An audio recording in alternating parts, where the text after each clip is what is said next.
എല്ലാവർക്കും നമസ്കാരം. ഞാൻ ഡോക്ടർ നിതീഷ്. AMAI വടക്കാഞ്ചേരി ഏരിയയുടെ നേതൃത്വത്തിൽ കർക്കിടകവും ആയുർവേദവും എന്ന വിഷയം ആസ്പദമാക്കി ഒരു അവയർനെസ് ക്യാമ്പയിൻ നടന്നുകൊണ്ടിരിക്കുന്നുണ്ട്.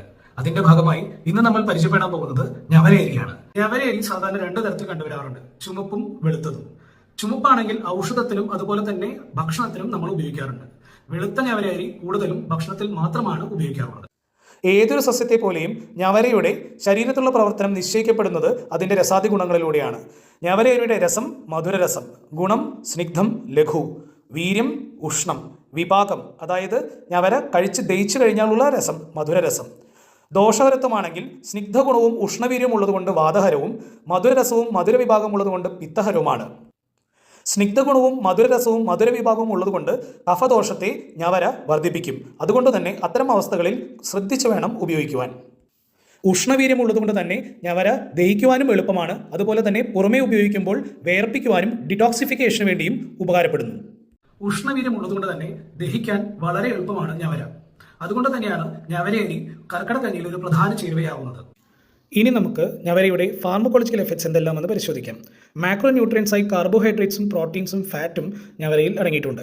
മൈക്രോ ന്യൂട്രിയൻസായി zinc, magnesium, iron, calcium, phosphorus, potassium എന്നിവയും അടങ്ങിയിട്ടുണ്ട്. ധാരാളം ഫിനോളിക് കോമ്പൗണ്ട്സും ഫ്ലവനോയിഡ്സും ഞവരയിൽ അടങ്ങിയിട്ടുണ്ട്. അതിനാൽ തന്നെ ആന്റി ഓക്സിഡന്റ് പ്രോപ്പർട്ടിയും ആന്റി ഇൻഫ്ലമേറ്ററി പ്രോപ്പർട്ടിയും ഞവരയിൽ കാണപ്പെടുന്നു. വെളുത്ത അരി അല്ലെങ്കിൽ പോളിഷ് റൈസിനെ അപേക്ഷിച്ച് നോക്കുമ്പോൾ ഞവരയരിയിൽ ഗ്ലൈസീമിക് ഇൻഡെക്സ് താരതമ്യേന കുറവാണ്. ഫൈബർ കണ്ടന്റ് അല്പം കൂടുതലുമാണ്. അതുകൊണ്ട് തന്നെ ഇൻസുലിൻ സെൻസിറ്റിവിറ്റി പരമാവധി ഇംപ്രൂവ് ചെയ്യാനാണ് ഞവരയരി സഹായകരമാവുക. അതുകൊണ്ട് ഡയബറ്റിക് പേഷ്യൻസിൽ താരതമ്യേന ഉപയോഗിക്കാൻ പറ്റുന്ന ഒരു അരിയാണ് ഞവരയരി. വൈറ്റമിൻ ബി ധാരാളമായി അടങ്ങിയതിനാൽ ക്ഷീണമകറ്റുവാനും അതുപോലെ തന്നെ ദഹനപ്രക്രിയ നന്നാക്കുവാനും ഞവരയ്ക്ക് സാധിക്കും.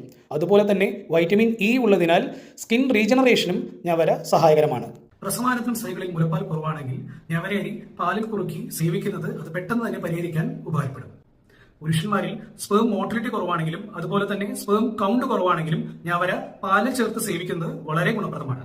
നമ്മുടെ ശരീരത്തിലെ പല പേശികൾക്കുണ്ടാവുന്ന ഇൻഫ്ലമേറ്ററി കണ്ടീഷൻസിലും അതുപോലെ തന്നെ ജോയിന്റുകളിൽ ഉണ്ടാവുന്ന ഡീജനറേറ്റീവ് കണ്ടീഷൻസിലും ഞവര വളരെ ഗുണപ്രദമാണ്. ഇത്തരം അവസ്ഥകളിൽ നമ്മൾ പാലിലും കുറുന്തോട്ടി കഷായത്തിലും ചേർത്ത് വേവിച്ച് ഞവരക്കിഴിയായും അതുപോലെ തന്നെ ഞവര തേപ്പായും ഉപയോഗിക്കാറുണ്ട്. കുട്ടികളിൽ കാണപ്പെടുന്ന പോഷകക്കുറവിന് ഞവരയരി പശുവും പാലിലോ അതല്ലെങ്കിൽ നാളികേര പാലിലോ ചേർത്ത് കഞ്ഞി വെച്ച് കൊടുക്കുന്നത് വളരെ ഉപകാരപ്രദമാണ്.